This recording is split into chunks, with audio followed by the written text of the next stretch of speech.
mendengarkan sharing firman Tuhan dari Ibu Gembala kita, Ibu Evangelis Eli Kurniawati. Tuhan Yesus memberkati. Yuk kita berdoa terlebih dahulu. Bapak, terima kasih kalau malam ini kami sudah mendengar kesaksian yang luar biasa, di mana pemulihan melewati babak demi babak perjalanan kami, Tuhan. Ada banyak air mata, ada banyak rasa sakit. Tapi ujung-ujungnya pasti kemuliaan, ujung-ujungnya pasti kemenangan, ujung-ujungnya pasti sesuatu yang membuat kami bersuka cita di dalam pengharapan kami yang tidak pernah mengecewakan. Kalau sebentar hamba-Mu akan menyampaikan kebenaran firman-Mu, urapi bibir lidah hamba-Mu, berkati setiap telinga yang mendengar, biar semua kemuliaan kembali kepadamu, di dalam nama Tuhan Yesus yang percaya berkata amin. Ya, shalom semuanya, ada sukacita, tetap semangat ya. Kalau lihat kesaksian itu kita rasanya happy ya, kita rasanya melihat wow jeripayahnya nggak pernah sia-sia. Tapi kalau saudara lihat perjalanan Bu Elianis itu nggak mudah saudara ya. Kalau konseling sama saya, kalau saudara lihat berapa kali rasanya kepingin menyerah. Tapi saya bilang gini, jangan pernah menyerah. Terus maju, terus lihat Tuhan. Kalau lihat fakta, dia pingin menyerah karena dia di PHP berapa kali. Saya bilang, saya juga. Kamu jangan pernah menyerah, jangan fokus dengan jalan ceritanya. Yang penting fokus dengan responmu. Jalan cerita itu nggak bisa pilih, saudara. Misalnya hari ini kalau suami-suami masih dikeraskan hati, keuangan masih dikeraskan hati, masalah anak-anak masih dikeraskan hati, karena Tuhan masih punya kepentingan, rencananya belum tergenapi secara keseluruhan, ya kita harus sabar. Kita jangan fokus dengan jalan hidup yang harus kita lewati. Walaupun mungkin kita berkata, "Ndak enak Tuhan, sakit Tuhan, takut, khawatir." Oh jelas, kalau kita jalani keadaan hidup yang harus melewati yang namanya penderitaan, itu namanya perasaan campur aduk. Tapi sekali lagi firman Tuhan berkata, bersukacitalah senantiasa, itu bukan tanpa alasan.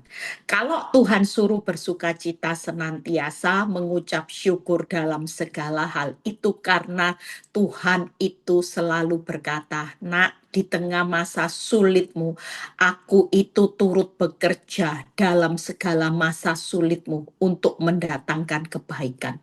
Kalau itu kebaikan, nggak ada alasan untuk kita nggak bisa ketawa. Nggak ada alasan untuk kita nggak bisa bersyukur. Kita mau nuntut Tuhan apa? Menurut kacamata kita memang buruk. Coba kalau saudara lihat happy endingnya Bu Elianis tadi sama Pak Klin. Lihat dari yang nggak pernah pelayanan, sekarang pelayanan, rumah dipakai jadi komsel. Saya percaya proyek berikutnya nggak tahu. Mungkin mereka berdua bisa jadi pembicara yang dipakai Tuhan tanpa perlu sekolah Alkitab. Mereka berdua akan menjadi seorang suami istri yang radikal membawa pertobatan. Kenapa? Karena masing-masing sudah punya pengalaman kejadian hidup yang nyata, pengalaman melihat Tuhan sendiri. Itu wow, itu keren. Kalau Pak Klin kesaksian bagaimana perasaannya, makanya saya ngomong sama istri-istri, sudahlah, kamu jangan lihat suamimu sama wanita lain atau istrimu sama pria lain tuh kelihatannya happy di sosmed. Itu cuma tipuan. Tidak ada orang berdosa itu hidup dalam damai sejahtera. Yang ada perasaannya. Kita ini bersyukur loh. Kalau kita diproses Tuhan, kita hidup benar. Kita ada damai sejahtera. Tapi orang berdosa yang nyakiti kita, hidup tidak bersama Tuhan, tidak mungkin ada damai sejahtera. Yang ada bawaannya hidupnya itu penuh ketakutan, penuh kekhawatiran. Makanya malam ini ya, kalau saya ditanya judul khotbah setiap hari, saya itu pusing saudara, sebenarnya pusing karena judul itu enggak gampang. Sampai saya cari khotbah judul apa ya, kalau sudah babak belur kan sudah umum ya, berapa kali khotbah babak belur, sudah diplesetin dikit aja babak demi babak, belur demi belur. Itu artinya ya sama ya, kita hari-hari ini ngalami keadaan semua pasti babak belur, saudara. Tapi satu hal yuk kita belajar, kenapa sih kita ini harus ngalami babak demi babak, belur demi belur, yang namanya bonyok demi bonyok, kita ini ngalami loh saudara. Satu hal yuk, ada ayat yang bagus ya, Yohanes 12 ayat 24. Yohanes 12 ayat 24. Minggu lalu saya terima konseling dari seorang ibu. Makanya keadaan ini tidak bisa saudara lihat. Ibu ini nangis sama saya. Dia bilang gini, Bu, saya itu punya anak satu-satunya ya. Anaknya dia itu cuma satu-satunya yang dari kecil dia sangat memperlakukan anak ini spesial. Tangkap ya. Dia itu sampai dia bilang gini, Bu, hidup mati saya ini buat anak ini. Ini anak spesial, anak kesayangan karena punya anak satu. Saudara tahu apa yang terjadi dengan kehidupan sampai ibu ini yang namanya kehidupannya itu sepenuh hati diberikan juga sama anak ini. Tapi ketika tiba anak ini menikah, padahal menikahnya juga sama orang yang dicarikan, bukan orang yang tidak takut Tuhan, orang yang takut Tuhan. Ibu ini berpikir ketika anaknya menikah dengan sesama orang yang takut Tuhan, dia pikir dia sudah aman. Kenapa? Karena ibu ini berkata, beberapa tahun yang lalu tiba-tiba suaminya yang baik meninggal dunia. Ya, otomatis kalau meninggal itu kan harta selama istri belum meninggal, semua harta itu masih dipegang sama istri. Tapi apa yang terjadi Bu Eli, saya kaget luar biasa Bu Eli, saya tidak pernah nyangka anak yang jadi idola saya, kesayangan saya sepenuh hati. Hari ini Bu Eli bisa mengambil alih semua aset saya dengan memalsu semua tanda tangan saya. Bu Eli, bayangin Bu Eli, saya ini masih hidup loh Bu Eli. Padahal saya juga tidak pernah pelit sama dia. Dia mau minta usaha apapun saya selalu dukung. Tapi kok tega. Dia bukan hanya terima kalau sebagian aset. Dia hari ini putuskan, dia palsu semua tanda tangan saya dan semua aset itu nggak tahu bagaimana caranya. Sekarang semua aset saya itu jatuh ke tangan dia semua. Dan Bu Eli tahu dia berubah. Dia sudah tidak sayang lagi sama saya. Dia mulai pasang jarak sama saya. Kalau saya hubungi, saya kontak Bu Eli. Dia tidak pernah angkat telepon saya, termasuk menantu saya. Bu, saya mengalami keadaan fase di mana ambang batas kekuatan saya. Rasanya kepingin meninggal. Saya kepingin Tuhan cepat panggil hidup saya. Kenapa Tuhan masih kasih saya umur panjang kalau hidup saya masih seperti ini? Satu hal saya cuma berkata, Bu, yuk ibu hidup buat siapa?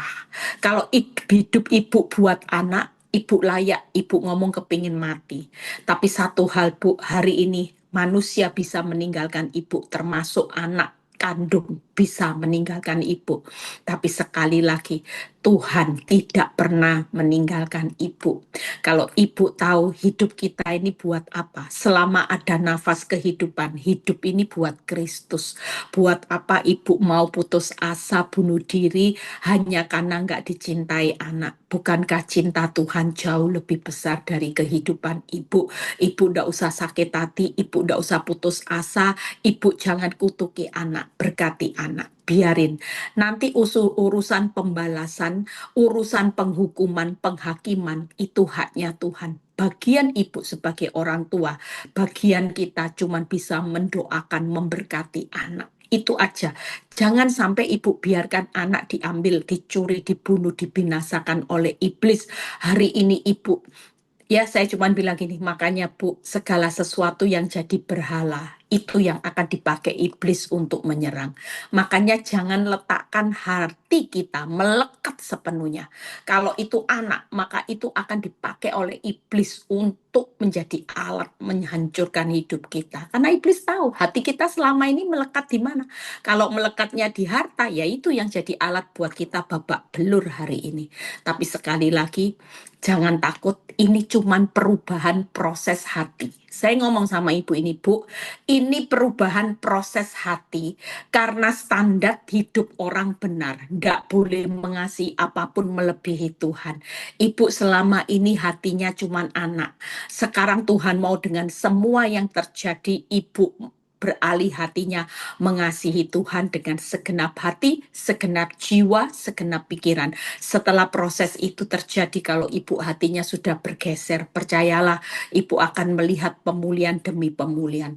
Jadi sekali lagi jangan pernah takut siapa yang ngalami babak demi babak, belur demi belur, suatu kali pasti ada pemulihan demi pemulihan. Jangan pernah takut. Baca Yohanes 12 ayat 24. Ini yang ayat yang penting kita perenungkan. Aku berkata kepadamu, sesungguhnya jikalau biji gandum tidak jatuh. Tangkep ya. Tidak ada orang hari ini yang dalam prosesnya jadi orang benar. Tidak jatuh, saudara. Tidak jatuh ke dalam tanah dan mati, ia tetap satu biji saja. Tetapi jika ia mati, ia akan menghasilkan banyak buah. Hari ini yang namanya jatuh mati, itu semua orang nggak mau, saudara. Orang yang tiba-tiba jatuh usahanya, jujur, orang yang tiba-tiba kita cintai mengkhianati kita, baik itu anak, baik itu suami, baik itu istri, semuanya bikin kita ndak enak.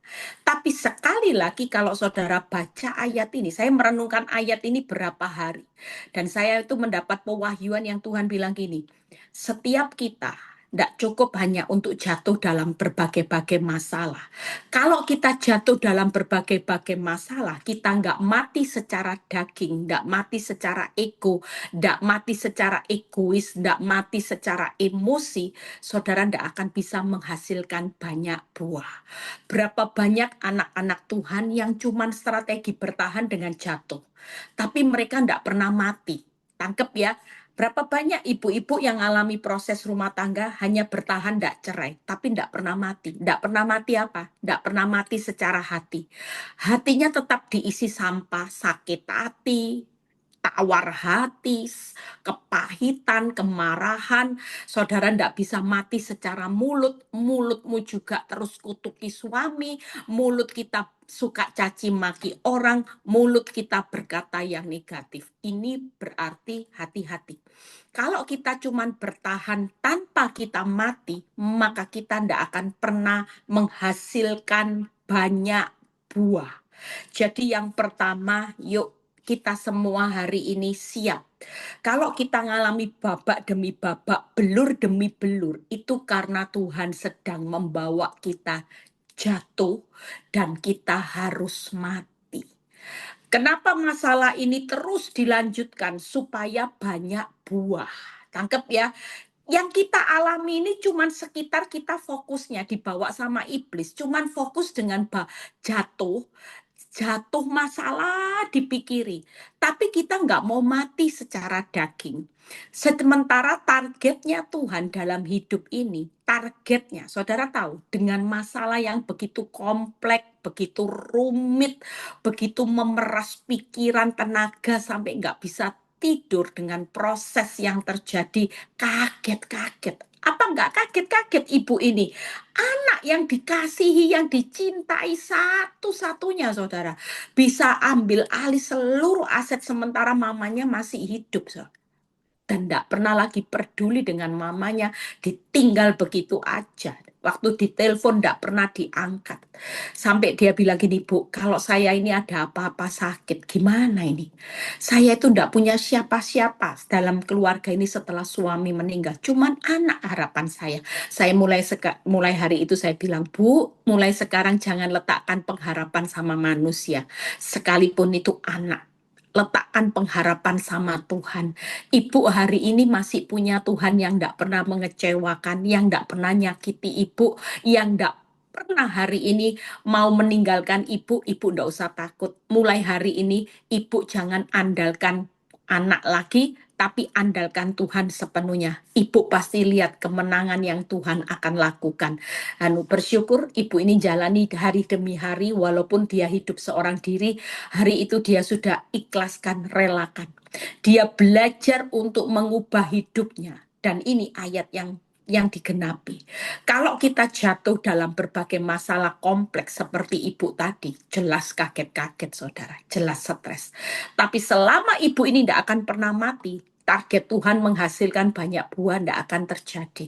Makanya yang pertama, kenapa kita harus melewati babak demi babak, belur demi belur, itu karena kita harus ngalami yang namanya jatuh dan bertahan ya. Yang namanya kita semua hari ini harus jatuh dalam berbagai-bagai pencobaan dan kita harus mati. Kita ini bertahan.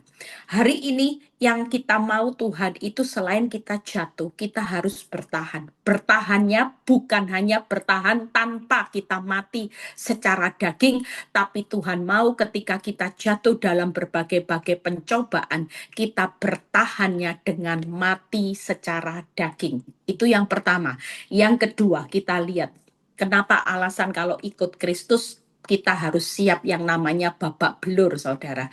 Ya, orang jatuh aja sudah sakit, apalagi jatuh dan harus mati. Oh, itu babak belur. Bu Eli, disakiti seperti ini tidak boleh bales. Disakiti seperti ini tidak boleh cerai. Babak belur, Bu Eli, jelas.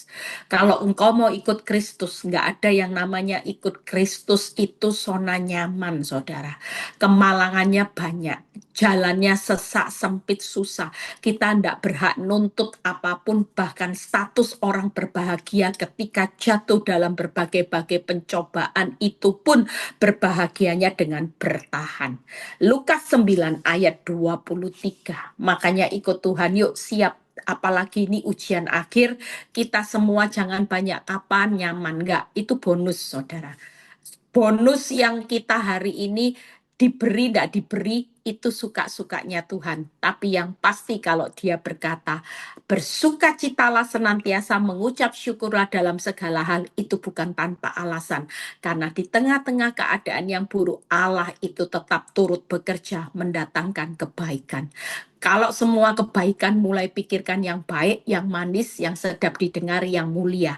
Jadi sekali lagi dalam Tuhan tidak ada yang namanya pikiran negatif karena Allah tidak pernah merancangkan kecelakaan. Allah tidak pernah menutup hari esok orang benar. Semua yang terbaik di hari esok Tuhan sudah sediakan. Lukas 9 ayat 23 kita baca.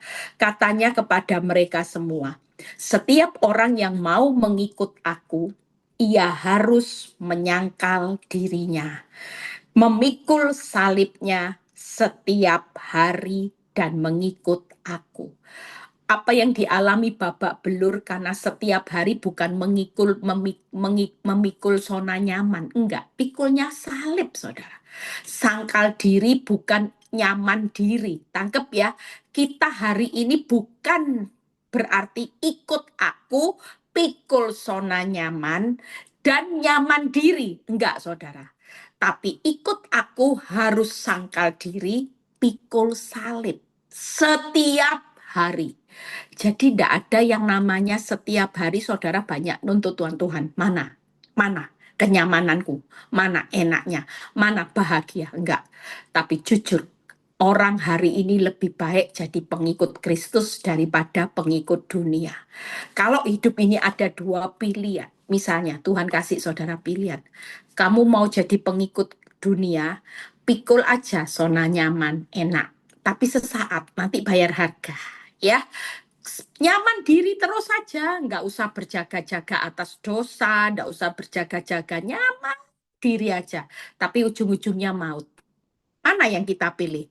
Tapi ikut aku memang sesuatu yang nggak enak.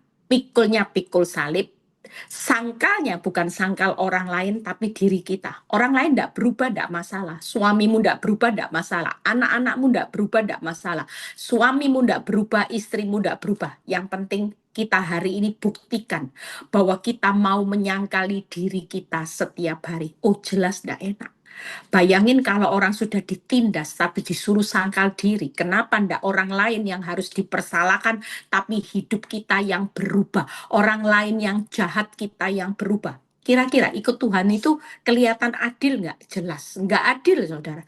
Saya dulu orang yang paling nomor satu sering protes Tuhan. Tuhan ndak adil. Tuhan ndak adil. Saya marah saudara. Saya bilang Tuhan, saya ini melayani Tuhan, tidak pernah kenal capek, tidak pernah kenal lelah.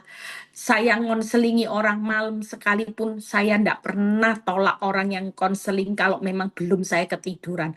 Kurang apa saya Tuhan? Capek. Konselingi orang iya, Tuhan suruh saya untuk membawai PD Victory, apapun saya juga taat. Tuhan suruh bisu tuli taat. Tuhan, orang lain dipulihkan, saya tambah berdarah-darah. Tapi apa jawaban Tuhan buat hidup saya yang sampai hari ini kuat, dan ini jawaban yang buat kita. Tuhan tuh kasih saya gambaran, bukankah kamu pengikutku? Ketika kamu mengikut aku, kamu seperti anak panah di tanganku. Orang lain maju-maju, kamu aku tarik mundur. Karena memang anak panah itu harus ditarik mundur kenceng-kenceng. Nanti kalau aku lepasin, kamu itu melesatnya lebih dari yang lain. Dan kamu hari ini sedang belajar memang ndak enak, Eli. Namanya pikul salib, lah pelakor pikul dosa. Iya, pikul nyaman. Yang namanya kamu harus sangkal diri, pelakor pilih nyaman diri. Enakin ambil suami orang, dapat uang banyak, dicintai, disayangi. Tapi Tuhan berikan saya satu batasan yang luar biasa. Kamu tidak perlu ngiri dengan wanita tobat yang terlihat dicintai suamimu sementara kamu dicuekin. Tapi sadarilah mana yang lebih penting ketika kamu jadi pengikutku. Kamu menikmati kasih dan anugerahku yang lebih dari cukup. Orang lain menikmati cintanya suamimu, tapi hari ini kamu menikmati cinta dan anugerahku. Mana pilihanmu? Hari itu saya sadar memang hidup saya harus siap babak belur. Kenapa? Yang pertama, yang kedua, karena pikul salib dan sangkal diri itu salah satu kita mengikuti jejaknya Kristus. Tangkap ya. Jadi hari ini siapin mental, jatuh, mati. Jatuh dan bertahan dalam pencobaan itu tidak enak, apalagi masih harus mati, saudara. Yang kedua, pikul salib sangkal diri. Tidak ada orang pikul salib sangkal diri tidak babak belur. Pikul salib aja sudah babak belur, tidak boleh balas lagi. Masih mending Bu Eli ditinggal suami selingkuh, boleh balas, masih enak. Ini sudah ditinggal suami selingkuh, ditinggal yang namanya perusahaan sudah bangkrut, tidak boleh korupsi sama sekali. Babak belur, saudara. Teman saya, Bu Eli, orang Kristen. Waktu bangkrut, Bu Eli, ditawari pekerjaan cepat kaya. Dia ambil, sekarang hidupnya enak. Tapi ya tetap jadi orang Kristen. Buktinya hidupnya tambah gemuk itu. Nah ini. Kalau itu jadi perbandingan hidup saudara, hati-hati. Hidup ini buat siapa? Kalau hidup buat diri kita sendiri, memperkaya diri kita sendiri di hadapan dunia, ya sudah, ambil korupsi, hutang online, nggak usah bayar, kita hutang kanan kiri, kabur ke luar negeri, sudah beres, ninggalin jejak hutang, nggak ada yang bisa tangkep. Tapi satu hal, nanti suatu kali totalan lu itu. Kalau hidup buat Kristus pilihannya, tidak ada jalan lain. Walaupun ditawari untuk korupsi, ayo ada kesempatan investasi bodong, ada kesempatan untuk menggugat suami, tidak ada pilihan lain. Kalau hidup buat Kristus, tidak Tuhan. Aku akan pikul salibku dan tetap sangkal diriku. Aku tetap nyangkal supaya aku tetap hidup sebagai istri yang tetap setia sampai pada akhirnya. Suamiku tidak setia, tidak apa-apa. Tapi aku sudah buat komitmen. Aku mau setia sama suamiku karena aku mau setia sama Tuhan. Aku mau taat dengan apa yang Tuhan mau. Kalau Tuhan benci perceraian, aku juga harus benci perceraian. Bukannya aku kompromi untuk terima perceraian, bukannya aku hari ini mau terima penawaran untuk dunia, untuk korupsi dan sebagainya. Tidak akan pernah kita lakukan kalau kita tahu tujuan hidup kita. Hidup ini Kristus. Kalau hidup Kristus, Tuhan bilang apa? Ya terus sangkal diri, pikul salib setiap hari. Sampai kapan? Tidak usah tanya. Kalau disuruh setiap hari, ya setiap hari. Setiap hari cucuran air mata, berjalan maju cucuran air mata. Jalani, nikmati, syukuri. Babak belur lu Bu Eli. Tidak apa-apa. Toh hidup buat Kristus itu ujung-ujungnya upah mahkota kemuliaan. Saudara takut apa? Kalau Kalau ujung-ujungnya saudara hidup nikmat ikut dunia, tapi ujung-ujungnya nanti bayar harganya mahal, saudara hidupnya dibunuh, dicuri, dibunuh, dibinasakan. Buat apa, saudara? Buat hidup saya ketika tahu tujuan hidup saya Kristus, babak belur. Oh, babak belur. Babak demi babak, belur demi belur, saudara. Itu yang saya alami, tapi satu hal yang membuat saya tetap bisa sukacita. Kalau tidak sukacita gimana? Masa bisa tiap hari berkati firman? Kalau enggak waras gimana? Jujur, kenapa saya bisa tetap kuat sampai hari ini? Kalau saudara lihat masalah saya, semua orang pasti gini, tepok jidat deh Eli. Tapi satu hal yang membuat saya tetap semangat seperti khotbah saya kemarin, sukacita, kuatkan hati. Kenapa? Karena saya tahu bahwa dalam hidup ini, saya pasti menikmati yang terbaik yang Tuhan sediakan, upah, kasih, kemenangan, seperti khotbah saya kemarin. Wow. Itu firman loh yang bicara, Allah sendiri.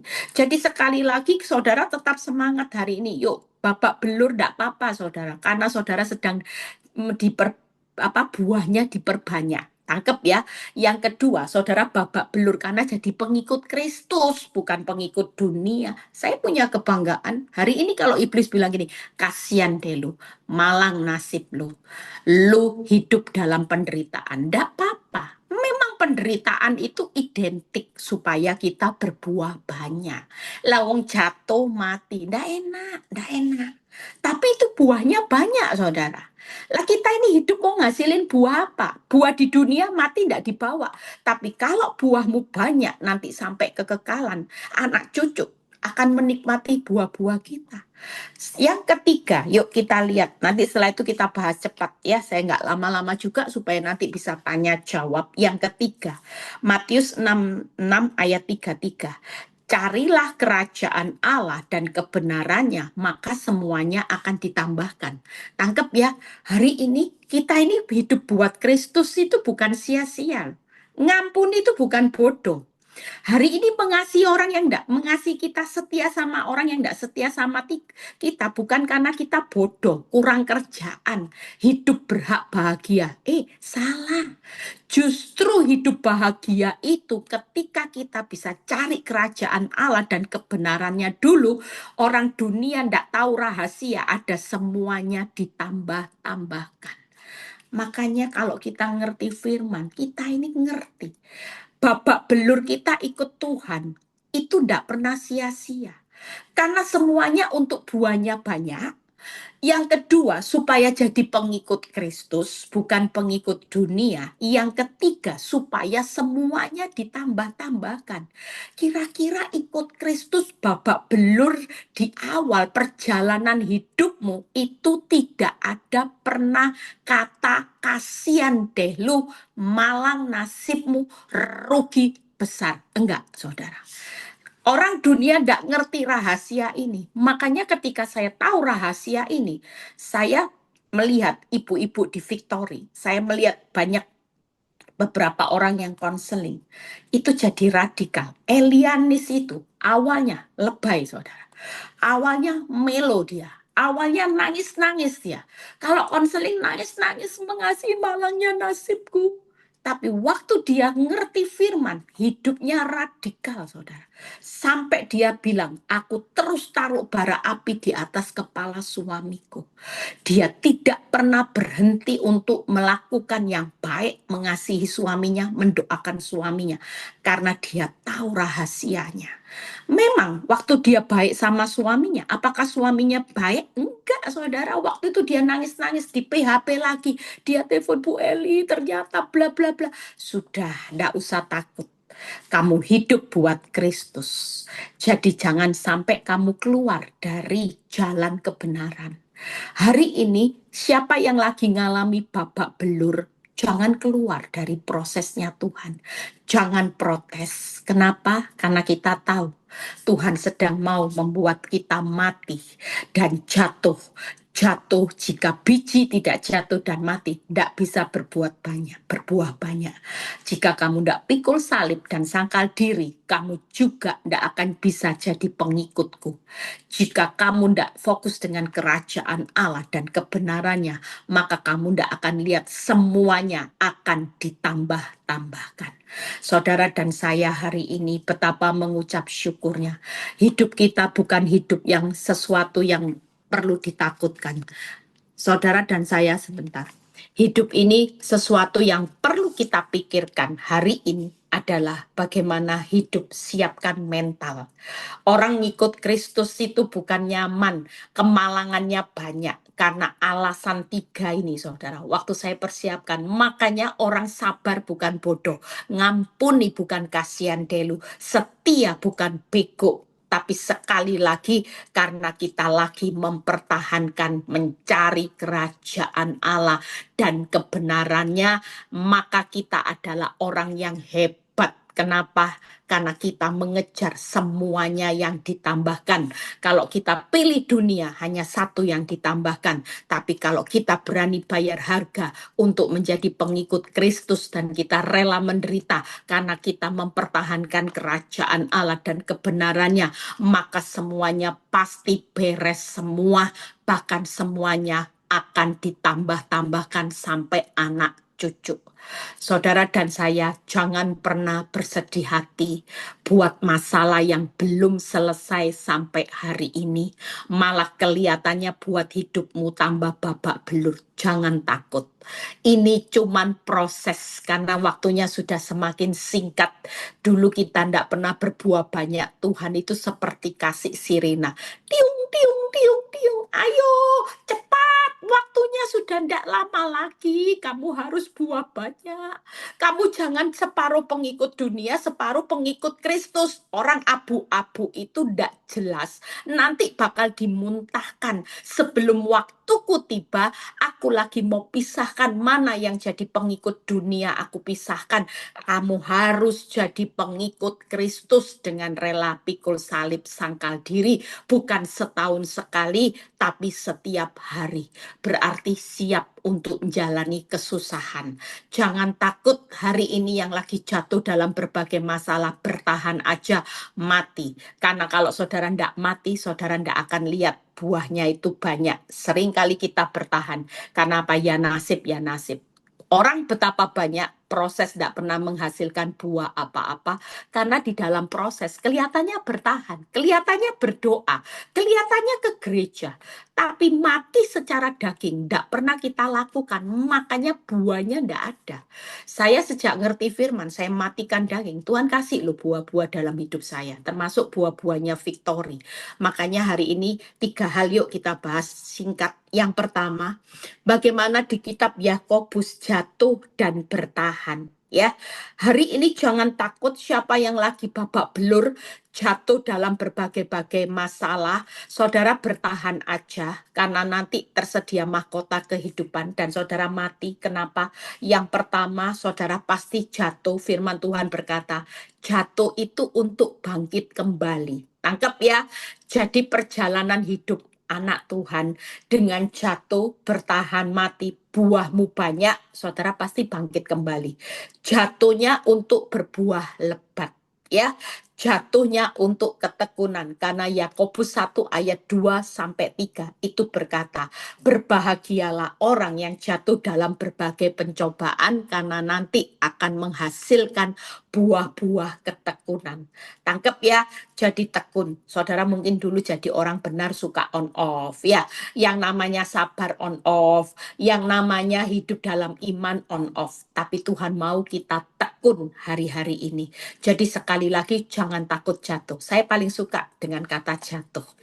Tuhan itu selalu beri gambaran saya waktu jatuh. Tuhan bilang gini, Eli, kalau kamu mau jatuh, jatuhkan aja. Jangan ditahan. Seringkali waktu kita jatuh dalam berbagai masalah, kita tahan. tahan dengan kekuatan kita. Waktu saudara jatuhkan. Jatuhnya kenapa? Kita tidak perlu tahan-tahan, kita nyantai aja karena kita jatuh di dalam kasih karunia Tuhan. Kita ini jatuh bukan sekedar jatuh, di tangan Tuhan.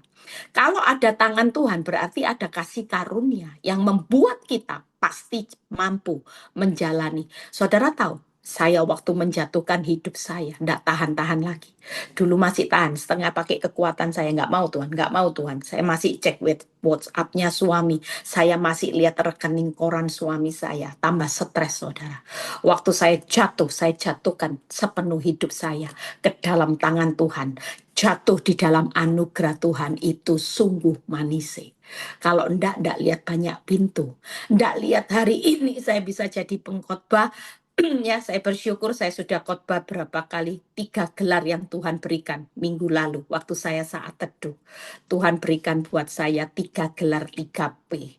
Pengkhotbah, ya, pengkhotbah, penginjil, penjala jiwa, dan penulis, saudara.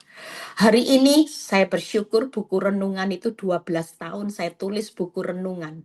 Bahkan quote yang lagi saudara order, ya, saya bersyukur banyak ibu-ibu yang sudah curhat waktu galau baca quote itu, ya. Saya sudah kasihkan tip-tipnya gini, kalau lagi galau baca quote, sebelum baca quote biasanya pengalaman saya doa dulu, Tuhan mau bicara apa lewat surat cintanya Tuhan, lewat teguranmu aku siap. Waktu saya ambil dalam nama Yesus itu saya baca surat cintanya, setelah itu saya buka ayatnya, dan waktu saya buka ayat banyak hal yang saya dengar ketika saya setelah baca surat cintanya, saya renungkan ayatnya. Saya banyak dengar apa kata Tuhan. Makanya hari-hari ini enggak apa-apa, ya. Makanya saya bilang 125, 150 itu enggak mahal. Itu buat 1 tahun. Berarti 1 bulan 10.000, saudara. Cuma cemban, ya. Cuma cemban. Tapi saudara akan lihat, ya. Saya percaya bahwa semua yang saudara beli ini semua buat pelayanan misi visinya PD Victory, ya. Jadi sekali lagi ini buat kado, buat saudara kasih orang-orang yang lagi ulang tahun, itu buat kekuatan. Saudara enggak usah nginjil, tapi dengan diberi kado itu, orang akan baca firman. Waktu orang lemah, orang baca firman, itu jadi rema. 1 orang bertobat, 1 orang berbalik, seluruh malaikat Tuhan bersorak-sorai.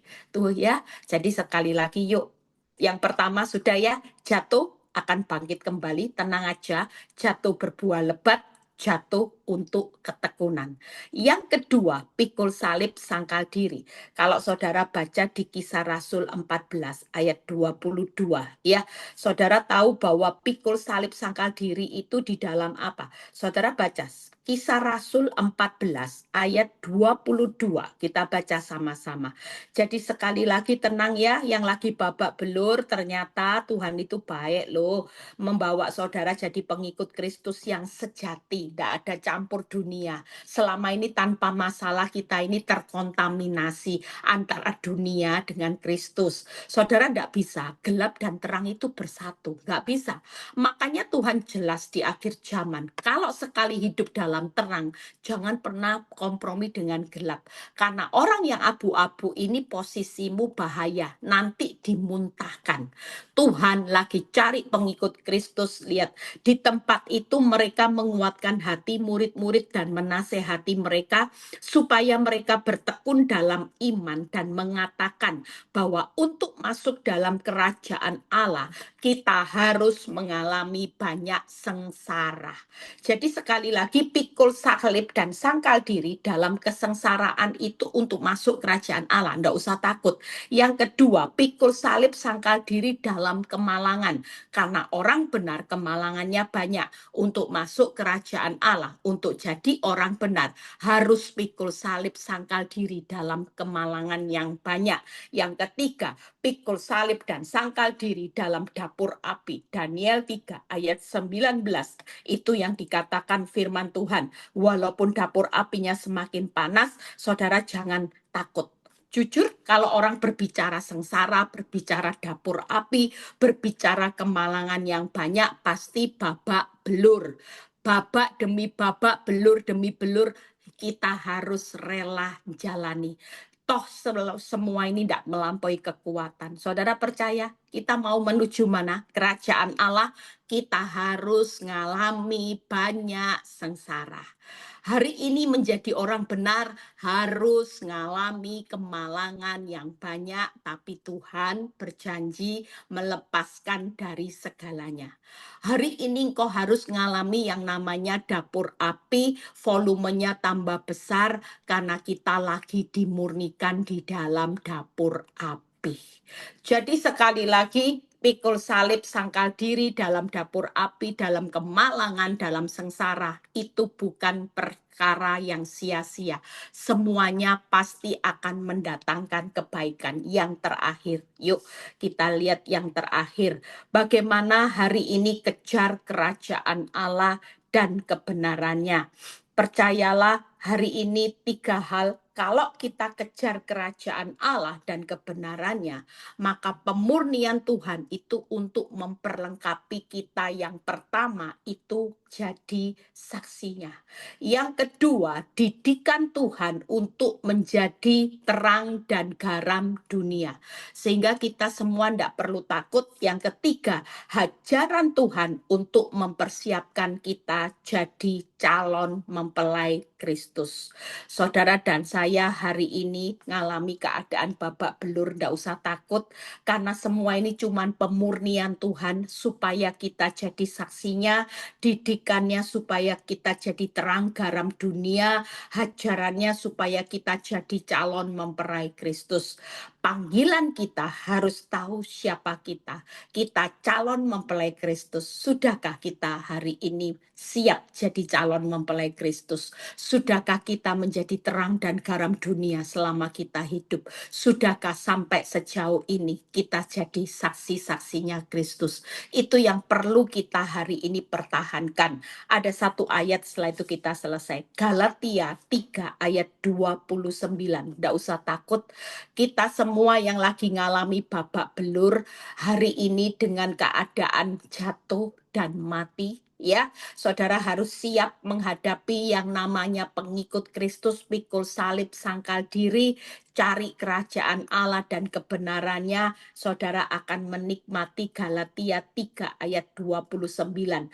Dan jikalau kamu adalah milik Kristus, maka kamu juga adalah keturunan Abraham dan berhak menerima janji Allah. Jadi sekali lagi kita ini bukan orang-orang yang malang nasibnya, tapi kita adalah orang-orang yang berhak menerima janji Allah. Itu sebabnya siapa yang lagi ngalami keadaan babak belur, yuk bertahan. Jangan takut, jatuh, mati, hadapi. Saudara harus bertahan sampai pada akhirnya. Jangan lagi pilih jalan pintas, ya. Saudara harus persiapkan, ya Tuhan, aku mau pikul salib sangkal diri setiap hari supaya aku jadi pengikut Kristus yang sejati, dan aku harus cari kerajaan Allah dan kebenarannya, karena dengan peristiwa proses yang membuat kita sakit di mana-mana, sakitnya di sana-sini, itu sesuatu karena Tuhan mau mempersiapkan semuanya yang akan ditambah-tambahkan buat saudara dan saya. Itu sebabnya hari ini jangan takut baca quote yang terakhir. Apa ada quote ya tadi? Terakhir, yuk kita lihat baca quote yang terakhir, saudara, hari ini. Kalau enggak ada yang mungkin saya lupa, ya. Babak belur bukan babak yang mencelakakan kita, sebab Tuhan sedang membawa kita dalam babak yang baru dengan pemulihan yang indah. Ya, kalau belum dibuat nanti saya buat quote-nya nyusul. Jadi sekali lagi, babak belur bukan babak yang mencelakakan kita, sebab Tuhan sedang membawa kita dalam babak yang baru dengan pemulihan yang indah. Babak barunya apa? Kita berbuah lebat, kita jadi pengikut Kristus yang sejati. Babak barunya menikmati semua yang sedang ditambah-tambahkan. Tuhan Yesus memberkati.